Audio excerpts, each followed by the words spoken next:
I posted an article this morning to my Substack page talking about last night's Dodgers game and just all the things that essentially went wrong and pretty much talking about how frustrating last night's loss truly was. But in case you didn't read that article, I thought it'd be fun to kind of break it down via video, again, just to go over just how many things went wrong for the Dodgers. Which, by the way, if you guys haven't subscribed to my Substack page, the link to that is in the description of this video. So as I'm sure all of you guys know, the Dodgers were trailing 7-1 at one point in the game, and they were able to rally back. At this point in the game, it's 7-4. Will Smith just drove in a run, and the bases are loaded for Justin Turner, who's currently pinch hitting.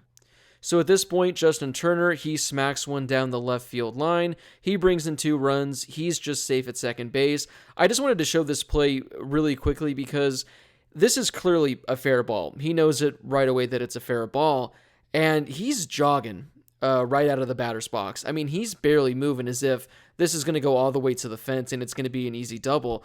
Look at this right here. So he smokes it, it's fair, and he's barely moving. I mean, he's jogging. Again, that might be full speed for Justin Turner nowadays, but he knew it was fair and he was barely moving, and it was a close play at second. I mean, he slides in here. He barely makes it in. So that would have been an awful first out had he made it right there when he should have been hustling, but luckily he's safe. The Dodgers have runners on second and third with no outs. Unfortunately, Cody Bellinger strikes out here, so we're just going to fast forward through that, and we're going to make our way to the Chris Taylor at bat. All right, so we go to the Chris Taylor at bat right now. He's ahead 3-1 in the count. He ends up smoking a single to left field to Kyle Schwarber, but Justin Turner is only able to make it to third base on the play. Now, if you look here closely, the ball's not hit too hard. I think it was hit maybe 98, 99 miles an hour, so barely a hard hit ball. And look at this throw from Kyle Schwarber. I mean, this throw is not going to get Austin Barnes if he's coming home. I mean, Kyle Schwarber doesn't have the greatest arm. We all know that.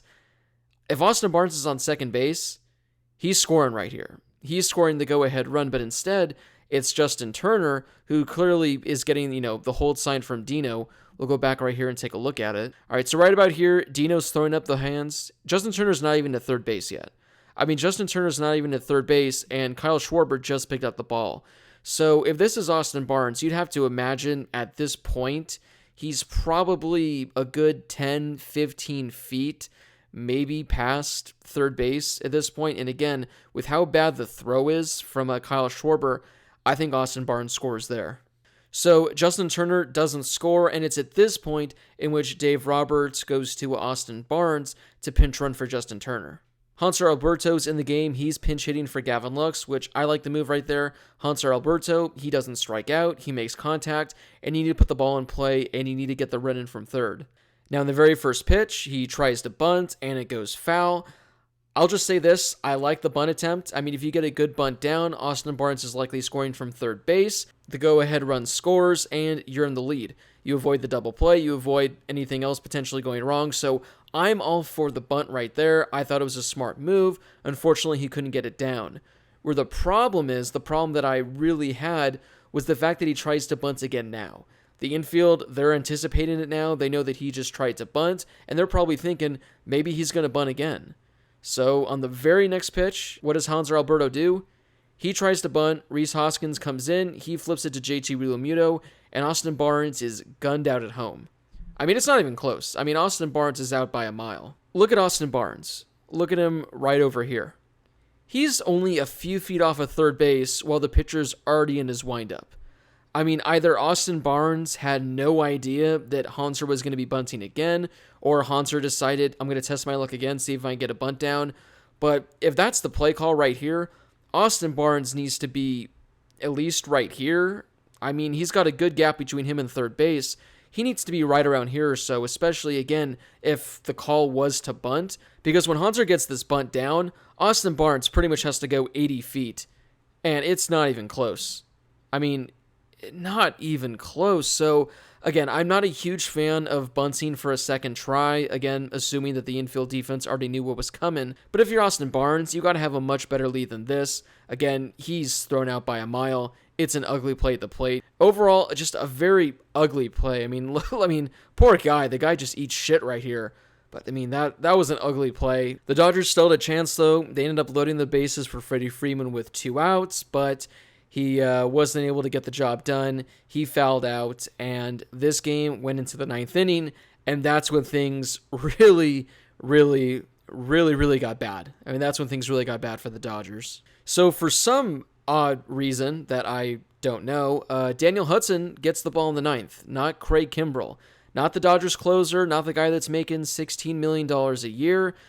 Daniel Hudson, the same guy who pitched the day before in Pittsburgh, allowed 3 hits and allowed the game-winning run in the 7th inning. So he was pitching on back-to-back days, was coming off a pretty bad outing. Craig Kimbrell hasn't pitched since, I think, May 7th, but this is who the Dodgers ended up going with. So Daniel Hudson got a quick first out on only 4 pitches, and this is when the inning just started to take a turn for the worse. Phillies, they take advantage of the shift, and they lay a great bunt down. They get a guy over to first. This is the play that ended up really hurting the Dodgers getting out of the inning. This is a ground ball right up the middle, but instead it goes off Daniel Hudson's glove.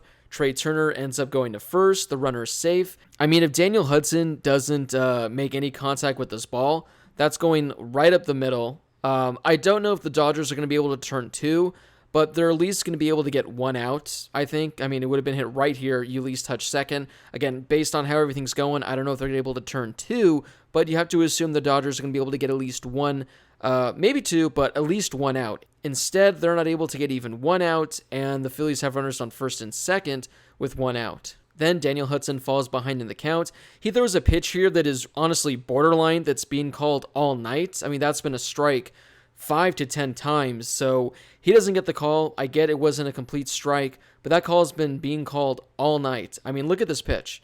This is a perfect location. Doesn't get the call. If he gets the call there, it's 2 outs, runners on first and second. It's a completely different ballgame. Instead, the bases are loaded for Bryce Harper. Right here, Daniel Hudson's ahead in the count, 1-2. And he throws a wild pitch, brings in a run, and the Phillies take the lead.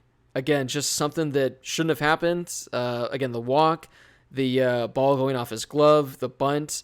The Phillies were just getting guys on base, and Daniel Hudson paid the price. Then, of course, on the next pitch, Bryce Harper luckily just misses hitting 1 out, but the Phillies bring in another run, and now they have a 2-run lead. All right, we fast forward to the 9th inning now. The Dodgers were able to load the bases with nobody out, facing former Dodger Corey Knebel, who completely lost command. I mean, he lost command of his curveball. He was throwing only fastballs up to this point. Again, couldn't throw the curveballs, so he's strictly throwing fastballs at this point. 14 pitches, I assume more than half of them were for balls. And Austin Barnes, who's in the game because he pinch ran for Justin Turner, on the very first pitch he sees, the very first pitch, granted it was right down the middle, flies out to a shallow right field, not deep enough to bring in Trey Turner, and this one hurts. Like I said, Corey Knebel could not find the strike zone at all. He was only throwing balls, and Austin Barnes swings at the very first pitch, not even deep enough to bring in the runner, so a real costly at-bat right there. All right, so Cody Bellinger comes up next. He sees 6 pitches in this at-bat, and only one of them is in the strike zone. Here's the first pitch right here, a high fastball. He lays off it. His next pitch is low and outside the zone, but he fouls it off. And now is when he starts getting a string of high fastballs that he just can't lay off of. High fastball, fouled it off. Another high fastball, fouls it off. Another high fastball, and he fouls it off. So at this point, he's only getting high fastballs. If he lays off a couple of them, he's ahead in the count, and he has a chance to walk in a run. So this is the final pitch that Cody sees, and this is actually the only one that's in the strike zone. It's still a high fastball, and he fouls out. Still not deep enough to get in Trey from third base, and just like that, the Dodgers have 2 outs. So Chris Taylor's at the plate. He's got a 3-2 count. He was the hero in the 8th inning. He gets one right down the middle, a really good pitch. And he flies out to a shallow center field, and that ends the game. So yeah, 3 not so ideal at bats. Chris Taylor at least had a pretty good at bat. He was able to work the count full, but Austin Barnes swinging on the first pitch, Cody Bellinger swinging at 4 pitches outside of the zone instead of taking the walk. Not great at bats. We needed to get just 1 hit to essentially tie the game or potentially win the game, and just a very frustrating game. I mean, a lot of poor decisions made by the Dodgers. I was impressed they were able to come back from 6 down, but the fact they were able to tie the game and they couldn't pull out the victory, a very frustrating loss. A lot of things in the 8th inning, a lot of things in the 9th inning just didn't go their way. This was a game they should have won. It would have been quite the comeback, but overall just a very frustrating game. Some very, very very questionable decisions by Dave Roberts. And yeah, they just couldn't get the job done. It's a regular season game. It's still early May. There's going to be a lot more games like this, but this was just a really frustrating one. I mean, I don't remember getting this really upset over a regular season game this early in the season in a pretty long time. So yeah, I just wanted to make a video, again, going in depth over the last 2 innings, because although I wrote about it, it's kind of tough to really explain it in writing. It's easier to show. So hopefully this video helped. If you guys enjoyed this kind of a video where I pretty much break down things from the game, let me know in the comment section down below if you'd like to see more videos like this in the future. If that's the case, I'll definitely do some more videos like this. Again, if you guys haven't done so yet, make sure you guys go and subscribe to my Substack page. The link is in the description below. For only $5 a month, you get daily articles, you get added to a Twitter group chat with me and other Dodgers fans, you get a bunch of other bonus stuff, and it helps support me. It allows me to continue to do this on a day-to-day basis for a job. So again, I really appreciate you guys watching the video. Make sure to subscribe if you haven't done so yet. Drop a like on this video, and like I said, drop a comment down below if you want to see more videos like this in the future.